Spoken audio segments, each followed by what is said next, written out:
So I would like to welcome all the guests in the name of our foundation. And I would like to especially welcome the members of the Sisters of Social Service and Sister Emma. We will shortly tell you why this special welcome is due. When we talked about bringing home the ashes of Sister Margit, we decided that the middle of each year's September we are going to organize the Margit Slachta lecture. And this is the first event of this decision. It's very important that we are not just protecting the tradition, but we are living it, developing it. And Sister Margit is a good example of this, as she is a pioneer of Christian democratic tradition, who made it alive, who developed it and entrusted it to us. So for us, it's also very important to be able to keep this tradition alive, and that's the objective, that's the reason behind today's events. And I would like to especially welcome Mr. von Geiso, who is going to be our special lecturer today. Before his lecture, we would like to present two other important presentations. First of all, we started a teacher's tender about how to teach the work of Margit Slachta in schools, how to pass on her spirit. And also the second volume of our book series is also published today. You can see the volume right here. And now I would like to give the floor to Rita Mária Kis to talk about the tender, the competition for teachers. The floor is yours.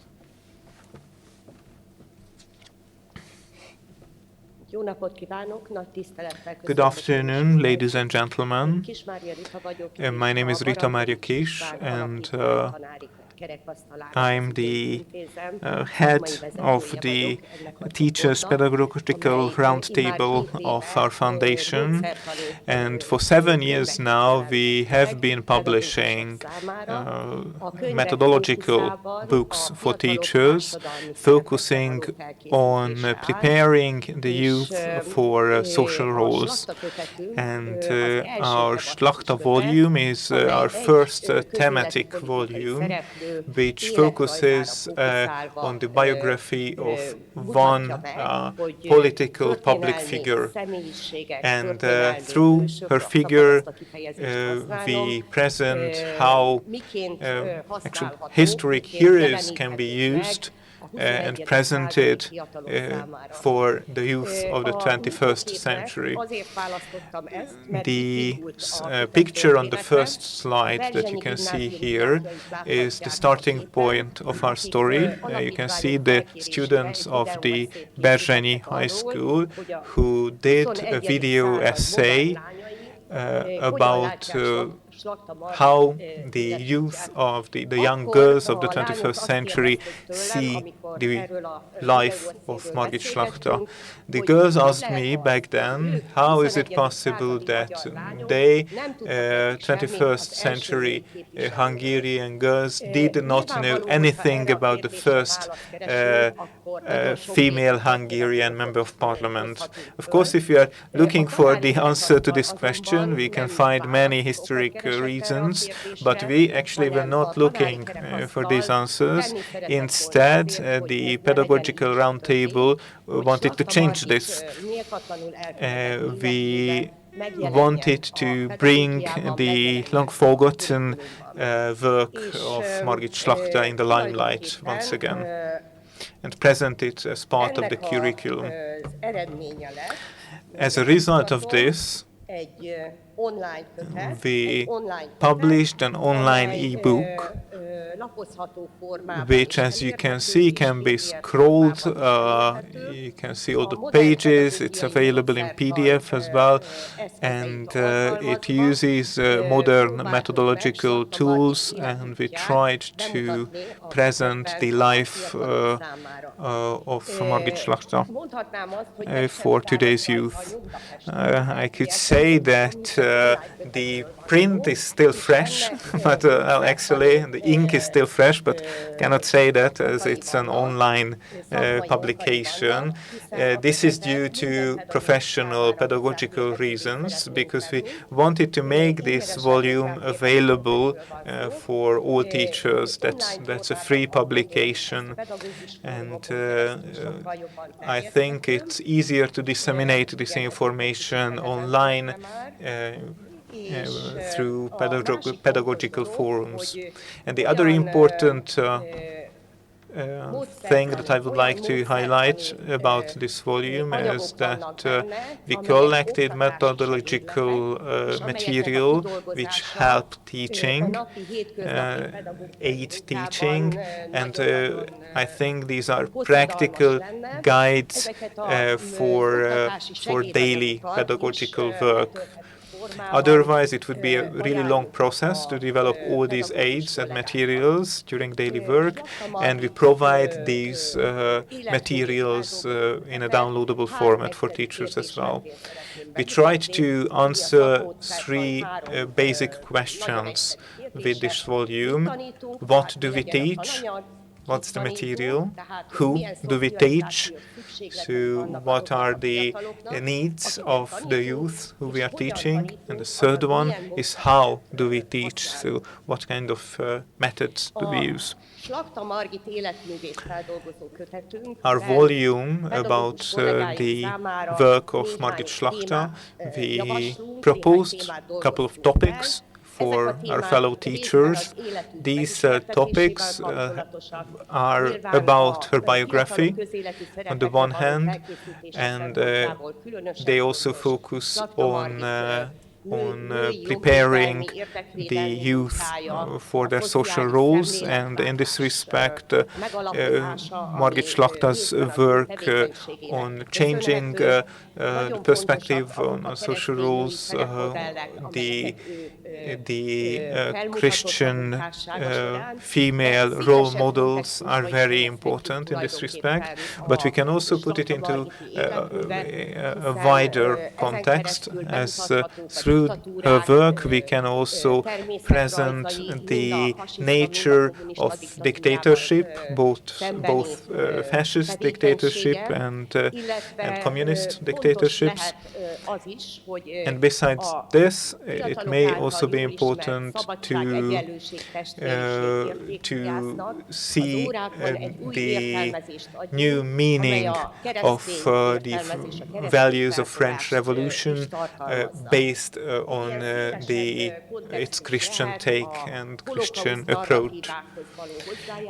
Another wider concept can be the contribution of the volume to the Holocaust narrative, as the students, the pupils usually know less about the role of Christian lifesavers.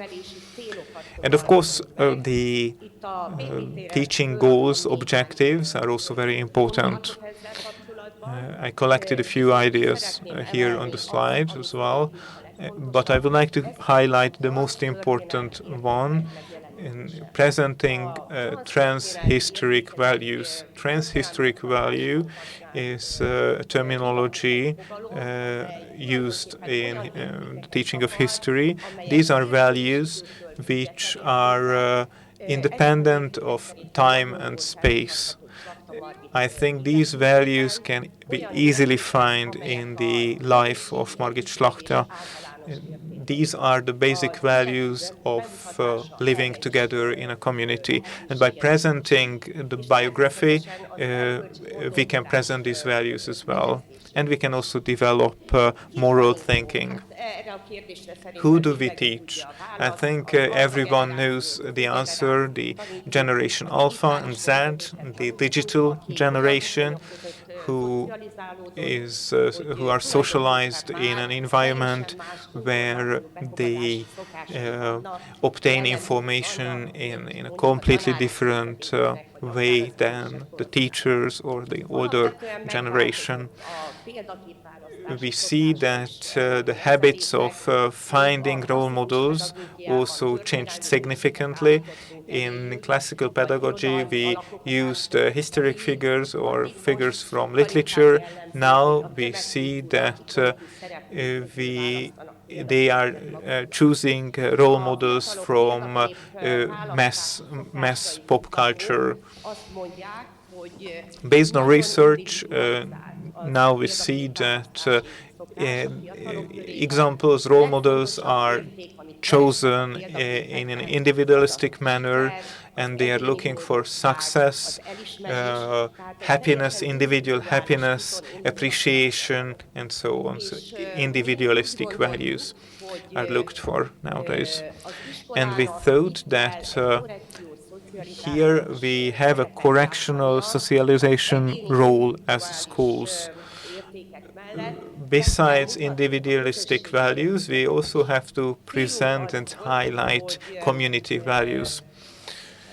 Our goal was to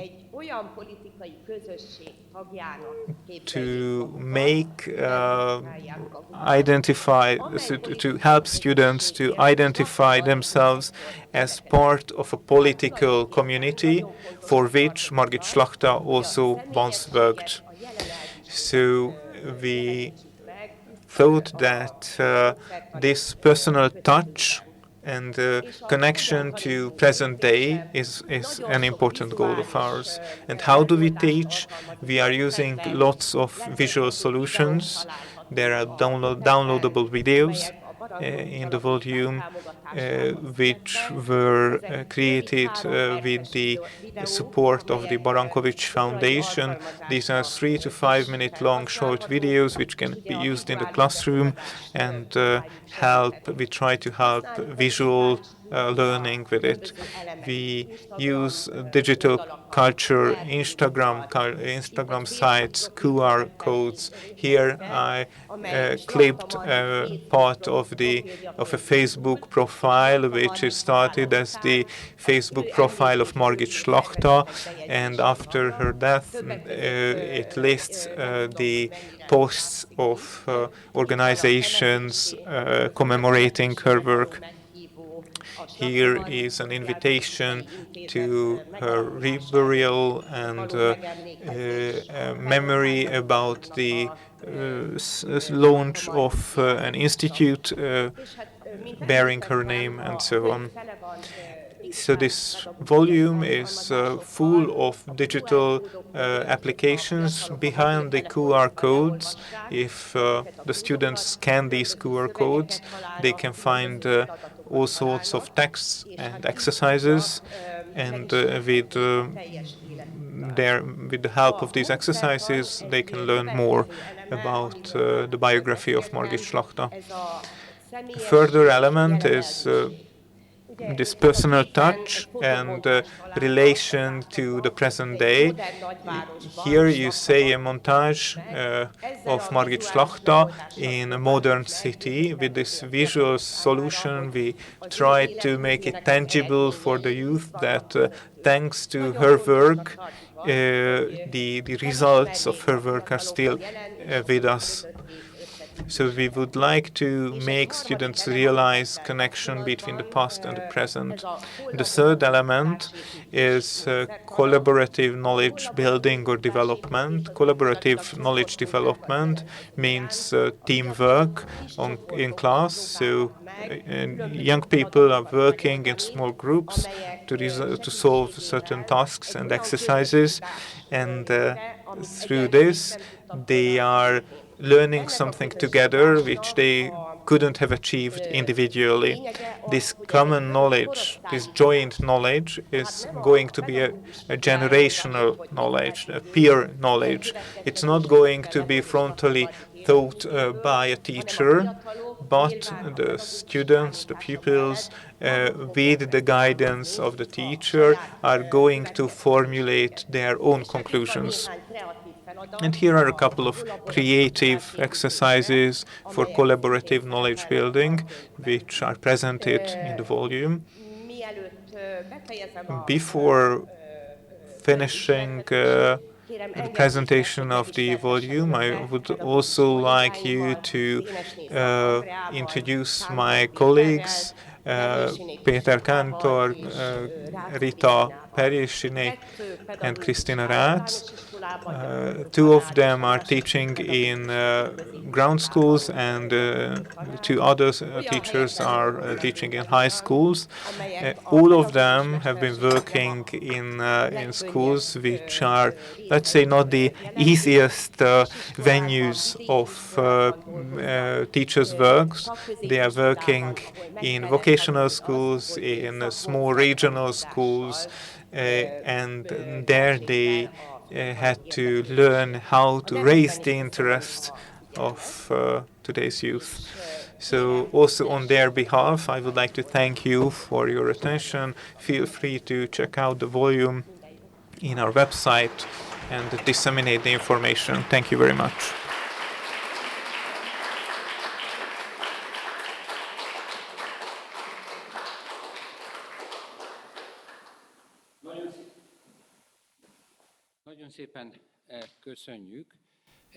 Thank you very much.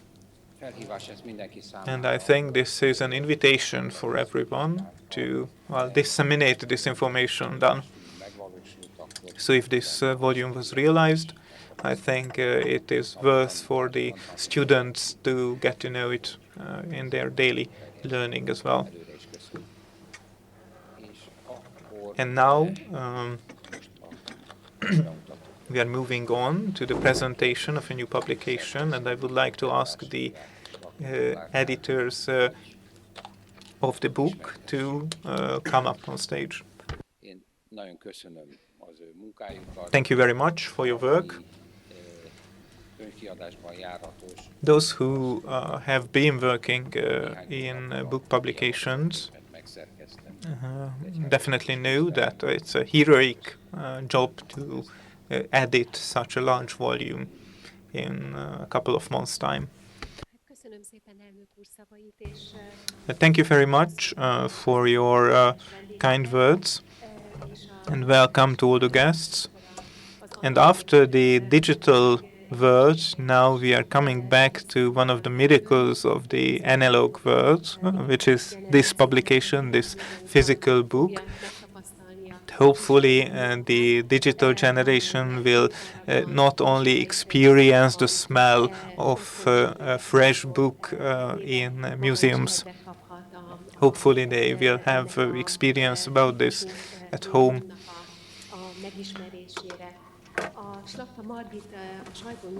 Margit Slachta in the press. This is the title of our volume, which is a unique part of the publication, the series of publication about Margit Slachta. The publication was created based on the assignment of the Sisters of Social Service and with the support of the Barankovics Foundation. The volume is a special type of diptychon. It has a double layer, double structure. It presents the work and writings of Slachta Margit in different periods, and also publications about Margit Slachta herself. It presents over 500 publications. These pieces are interesting one by one as well. The writings, the structure of the book is running parallel. and this way it presents much more than just the individual pieces of writings, articles. So we can learn a deeper meaning of the topic thanks to this double structure. The volume is divided into 7 smaller chronological segments. 3 periods are connected to her mandate in the parliament, because in this period in the 1920s and in the 1940s, she mainly was interesting as a member of the parliament for the press. And otherwise, the other segments are presenting the work of Margit Slachta before her parliamentary work and after the parliamentary work, also from the foundation of the Sisters of Social Service until the Bethlehem era. It also presents a period until the beginning of the Second World War and the period from 1939. It looks through the publications during the World War. And afterwards, the next period is once again about her parliamentary work until her emigration in 1949. And now I would like to give the floor to Lila Boglárka Slachta, who edited the pieces beginning from 1908. Again, heartfelt welcome to everyone present. And thank you very much, Mr. Chair, and also Eva Petres, my co-editor, for the introductory thoughts. Now, the press review first phase is in 1908 to 1919, because Margit Slachta was in November 1908 joined the Social Mission Society, and then we can already come across certain scattered articles which were about the presentations, the thematics and the date of the presentations that was sporadically organized. So it was then that the name of Margit Slachta appears in the press. In this phase, this is the initial phase of her activity, and she had outstanding presentation skills. She had a very nice personality, and she was very much educated, and these things were highlighted upon by the press in the coverages on her writings. We can also mention the 1915 July report of Székely Nép, secular people. Let me just quote. It appears that she's intelligent Catholic. No, our intelligent Catholic audience realized that Margit Slachta is a modern Catholic woman, the words of whose lips are not phrases but are reality, the only objective of whom is to fulfill missions, looking for fulfill the apostolic missions of gathering souls, because this is the only spirit that we can help the wounds of our Christianity and spirituality. It's not only she's not only a master of words, but also capturing souls. Unquote. Now, 1915 was a turning point. We can consider that to be a turning point, because from that point on, the article is going to be called, the press organization is going to call The Christian Woman. Later on, from 1908, it was the Hungarian woman. Slachta Margit was the editor-in-chief. In 1918, from July 1918, in the capital city of Budapest, she became a member of the legal committee of the city of Budapest, and she also organized the Christian female camp afterwards in 1918. Then in 1920, 25th of March, 25th of March was a really decisive day, because on this day, the first female representative or member of parliament was elected, Margit Slachta. Therefore, the second part of the volume is about the first phase of being member of parliament by Margit Slachta. 1920-1922 cycle of the parliament, although it only covers 2 years, but in terms of press history, this was the most active period. Margit Slachta was a representative or a candidate of a Christian National Assembly, and there were 10,187 votes. 5,471 votes were in favor of her. Therefore, she made it to the parliament. In this period, she was already well known. The public was very attentive of the work of the first female member of parliament. Therefore, a number of interviews and also her addresses in parliament were covered widely by the press. The 33rd session of the National Parliament in 1920, April 3rd, this was the first speech, the first address of Margit Slachta in the parliament. For her first speech was about the recreation of Christian Hungary, according to her conviction, Christian conviction, but she also covered the role of women in society and also a lot of social and social and morality problems of the era. She also focused on the ruler's right of Charles IV and concerning the bill about seizing the royal power from the Habsburg dynasty. This was also covered in her speeches. She was a silent but open opponent of Horthy, Governor Horthy. Right to vote for women and the school sister service to be introduced at school, and also the protection of children and protection of women's rights, and within the agricultural reform, she was also reflecting these views. She had an outstanding social activity, which is well hallmarked by the coverage from January 1922 and the interview with her, according to which each and every week she had a reception day in the party office so that she could help those lagging behind, those left behind. Let me just quote again from the article. One by one, people are sitting down to the desk of the Member of Parliament. Margit Slachta has a patience of an angel and listens to the complaints. She would receive each and every case, and apparently she wants to do everything with full-heartedly and with a deep soul. The 1919 elections, she did not run, and she resigned from politics. Therefore, in early 1922, the press was very much interested in the evaluation of the work of the first female member of parliament.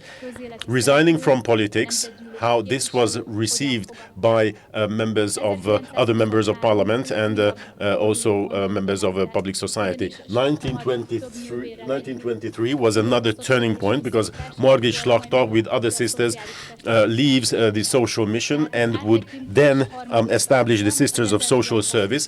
Therefore, 1923 to 1931 is the next period covered in the book. In this period, she already had resigned from active politics, and she was focusing on the internal construction of the order, the Sisters' Order. In between November 1924 and December 1926, in the United States and Canada, she carried out her activity in the US and Canada. Of course, this trip was not omitted by the Hungarian press. There were interviews about the objectives of her journeys and voyages, and a lot of reports have been published. Sister Margit, during the course of her American trip, publicized Hungarian creative art as well. In 1928, a book authored by her, From the Prairies to the I'm sorry, I couldn't translate the second part. In 1930, at Pentecosti, she just resigns from the leadership of social service, Sisters of Social Service, so that she could go back to public work. During the course of the 1931 elections, she wanted to represent the Christian females camp. There were 33 ballots that she managed to collect, and then in the southern districts of Budapest, there were only 4 parties that were allowed to run. The Christian female camp had much more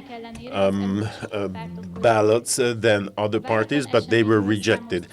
A lot of articles covered this unforeseen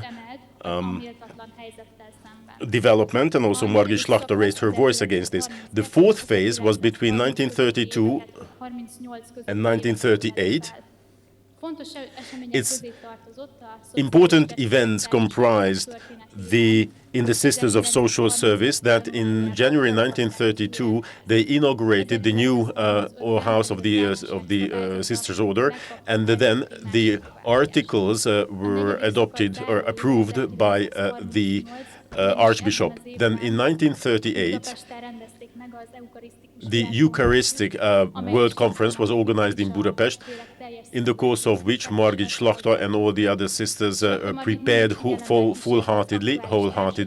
Margit Slachta always kept a close eye on ideological social changes, and she reflected upon them in her writings and speeches. During the course of her social and charity activity, she focused on helping those left behind and the poor, and she also fought for equal rights for women. From among the coverages, we can get closer to the real personality and character of Margit Slachta, her professionality, and a level of education. Now, the summary of the first 4 phases are going to be concluded by the thoughts of Margit Slachta. Quote, "Those who are reading my lines, I would like to ask them to believe in despite any human sin, to believe in the beauty of human soul and spirit, and they should not get tired of trying to awaken that despite despair and despite the lack of faith, because the spirit is nice, the spirit is beautiful, this fierce is majestic, and this is the only value that is worth to work for." Sister Margit, thank you very much for your attention. Let me just give the floor to my co-editor, Ms. Petrás. Well, thank you very much, Boglárka, for this overview of the articles and the work of Sister Margit, for these introductory words. And as you could see, the activity and the words of Margit Slachta had a weight. Now, she was a role model, she was a guidance, and between the 2 great wars, not only the Christian press, but also the profound press covered her activity. As war was approaching, her social and public life statements became more and more frequent, because she had to reflect, as she was very sensitive to challenges of social life. The writings authored by her came from her spirituality against the far-right and anti-Semitic expressions, and later on she just stood for those lagging behind and the poor and those without rights. The press, the media of the era covered the role of Margit Slachta in the framework of Sisters of Social Service, the social role, and also the female camp movement. So these were covered, and in these coverages they represented the work of Margit Slachta. But the press also covered reports and personal statements by and from Margit Slachta. These latter ones are primarily needed because the anti-Jewish legislation was something that Margit Slachta stood up against in public, and she also talked about her credo about the forced war labor of Jews and other deprivation. Now, her brave stance was quite often not understood, which just encouraged her to be even more precise about her opinion. She very much relied on the teachings of Pope Pius XII and also the traditions of the Hungarian St. Stephen Society, and about the godless nature of the brown shirt new fascism or National Socialism. She was protecting the country against that. The devastation of the war was not only measured in human lives, but also in spiritual losses and damages. And her Christianity on all three areas was about survival, survival, that is life. At the end, after the end of the Second World War II, she returned to public life. Since the Christian female camp movement was not approved to operate, therefore, after the National Assembly elections, she ran on the list of the Civic Democratic Party. After earning a mandate, after 23 years, again, she found herself in the center of politics and in the center of media attention. After the 1947 elections, till the 1947 elections, in these 2 years, it was her parliamentary activity that was covered by the press. Her writings, the writings authored by her, very well show the actual thoughts of someone who's reflecting on social problems, on the rebuilding of the country, practical problems, spiritual building and construction, and the reconstruction of the morality and spirituality. At the same time, as far as her public life activity is concerned, in an unchanged manner, this was about the importance of the eternal norms. This is what she highlighted. In her thinking, religion was above daily political struggles, battles, but she also said that Christianity has a social and public life mission as well. And in the coalition era after 1945, again, was a new challenge for this. According to her, in the new position, the baptism or baptization of the state's life, then the new paganry, that is the red tide communism, was the new danger. There was a positive stance according to concerning her in the press. They also remembered her work for the deprived and for those persecuted during the war.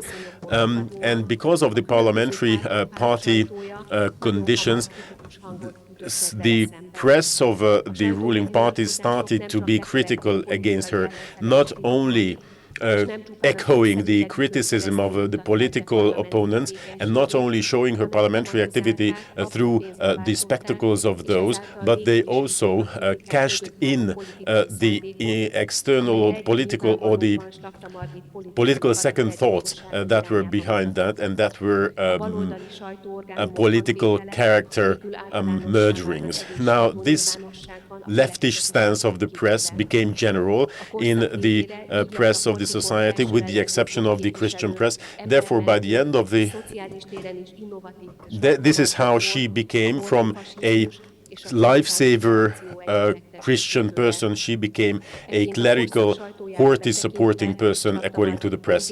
Now, if we look at the political fights and struggles of Margit Slachta, there was a false representation that evolved during her work. For Margit Slachta, this was a new situation, a novel situation, because there was a internal politics crisis generated by the Communist Party, as a result of which by spring 1947, the coalition was replaced.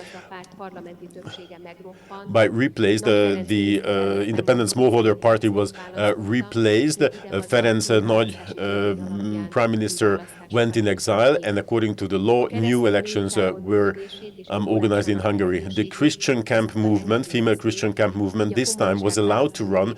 Therefore, the so-called blue label election mongering or election fraud was, despite this election fraud, they managed to get 4 mandates in parliament. But this also meant that Margit Slachta more and more became in the crosshair of the red parties, the communist parties. The new assembly, which started in 1947, was dissolved in 1949, and after that the country had a straight path to one-party dictatorship. The parliamentary role of Margit Slachta was even limited to a shorter time, because in 1948, June 1948, with the nationalization of religious schools, because of this bill and because of how this bill was read out by her, she was banned from parliament for a year, and this actually meant the end of her parliamentary work and career. In the previous National Assembly cycle, a campaign against Margit Slachta was launched, which carried on, while she viewed her own role as a mission, a higher mission. My political knowledge is the Ten Commandments, and I know that this is the key to happiness in life. This is what she told the Sisters of Social Service. Her writings reveal that she was consciously preparing for these addresses, and she took into account the possible consequences. So in these harsh struggles, there were the press just fired at her, and this was not only putting her in a negative light to the public, but also because of the developments, especially after the arresting of Cardinal József Mindszenty, and the lawsuit against him, it was clear that her safety was no longer to be guaranteed in Hungary. This was the political enemy creation process that we saw there, which is about the symbolic annihilation of the opponent, if they suffice with that. The pattern of these attacks also shows us the environment, the milieu in which Margit Slachta, which forced Margit Slachta to go in exile and leave the country. Our press collection ends with 1949, because, as we know, it was on the 22nd of June 1949 when Margit Slachta left for Austria. After this emigration, her name was simply or practically erased from Hungarian press. This is just the depiction of a dramatic oeuvre, a dramatic life career. I would like to thank you for your attention. I would like to wish you very good reading of the volume. Thank you very much.